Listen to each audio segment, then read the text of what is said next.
Good morning. Well, here we are once again, and if you haven't been with us over the last couple of weeks, we've been talking about chapter 15 of Luke's Gospel, where we have three different parables delivered by Jesus, all designed to really communicate how valuable people who don't know him are, that he loves the saved, that he loves the lost. He doesn't love one more than the other. He loves them all the same, but he's only able to have communion and fellowship, and he can only redeem those who have become part of the saved, who have responded to him when they've lifted up their plaintive cry like the lost sheep, and he has gone into the world, into dangerous and dark places, sought them out, and brought them home safely. Then he can have communion with us. But when we're separated because of sin and unrepentance in our life, then we're really outside of experiencing the love of God. Not completely, because God says he causes the rain to fall upon the just and the unjust, and in the Middle East, rain is one of the most greatest joyful events of the year, because it doesn't rain that much, and it's the source of life. Water is more important or more precious than gold or oil or even diamonds. It is the sustenance, the staff of life. It's the thing that sustains people in the desert wilderness. Well, in saying all of that, we looked at the first two parables, and I wanted to begin looking at the third one. And the third one is the story of, we call the prodigal son, or so it's known.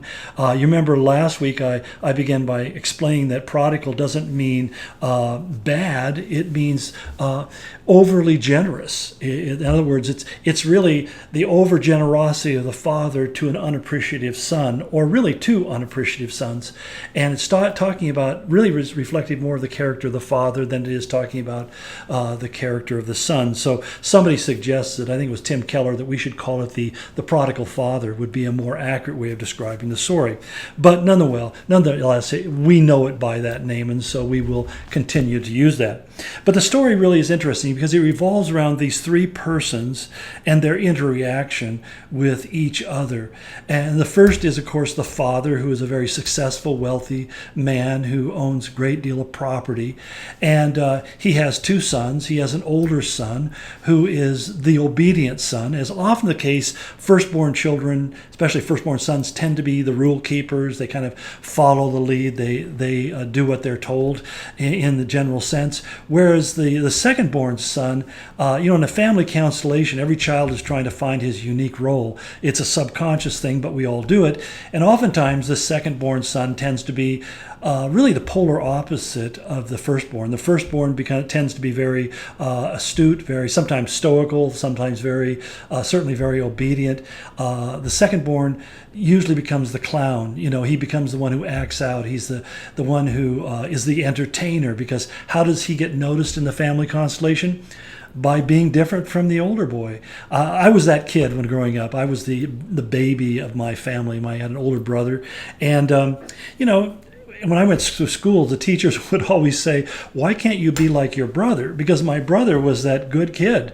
I mean, he did his homework, he followed the rules, he paid attention, he didn't mess around. And when I came along, I was a class clown. I was there to entertain. That was the way I got attention, and anything I could do to get a cheap laugh. And I kind of afraid I still have that propensity in me. In fact, sometimes I would do things that would just shock and rile people, provoke people. I think I kind of do that sometimes too. I just say some things because I got this wild streak in me. I'm sorry. I apologize if I've made you angry. But people, I hear things from people, so whatever. It is, I'm afraid, what it is. At 70, I'm not sure I can change. God bless you. Anyway, continuing on here, but talking about the prodigal son. The first one I want to really look at is the father. And the story begins this way, by setting it up. It says, a man had two sons. The younger of them said to his father, "Father, give me the share of the estate that falls to me." And so he divided his wealth between them, and not many days later the younger son gathered everything together and went on a journey into a distant country, and there he squandered his estate with loose living. And now when he had spent everything, a severe famine occurred in that country, and he began to be impoverished. And so he went and hired himself out to one of the citizens of that country, and he sent him into the fields to feed swine, and he would have gladly filled his stomach with the pods that the swine were eating, and no one was giving him anything to eat. But let me stop there. So here's the setup of the story. This father has, this younger son comes to him and he says, Dad, I want my share of the inheritance. What you have to understand is the inheritance was divided at a father's death. Fathers didn't divide their inheritance before they had passed away. And the inheritance was divided unevenly. The firstborn son would be given a double portion, 2 times as much. The younger one would be given a 1 portion, so that the older brother would always be in ascendancy. He would be always the most important, and he would be the wealthiest. And the younger son, if his father was wealthy, would have resources, but he would never be at the top of the heap. And this sets up an interesting dynamic, because for the younger son to go to his father and say, I want mine now, it was almost like saying to his dad, to me, you're as good as dead. I want to cut my relationship with you.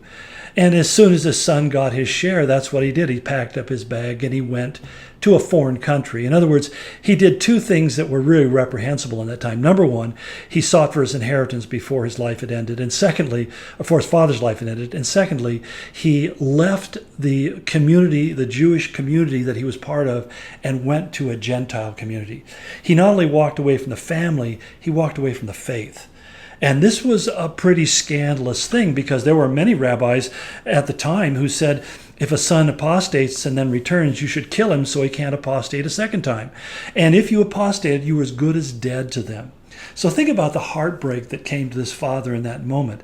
And it wasn't just simply that he had been depleted by 1/3 of his resources, which he didn't have to give. But his son basically said, I want nothing to do with you, and I want nothing to do with your God. And then he just disappeared and was gone. You know, it's amazing how easy it is to slip into a deep bitterness. And what's even more amazing is this father didn't do that. So I just leave you with that thought, and we'll pick this up on the other side and continue this conversation, because bitterness and resentment is a battle that almost all of us will have to fight on a regular, ongoing basis. So until tomorrow, I'll see you. God bless you.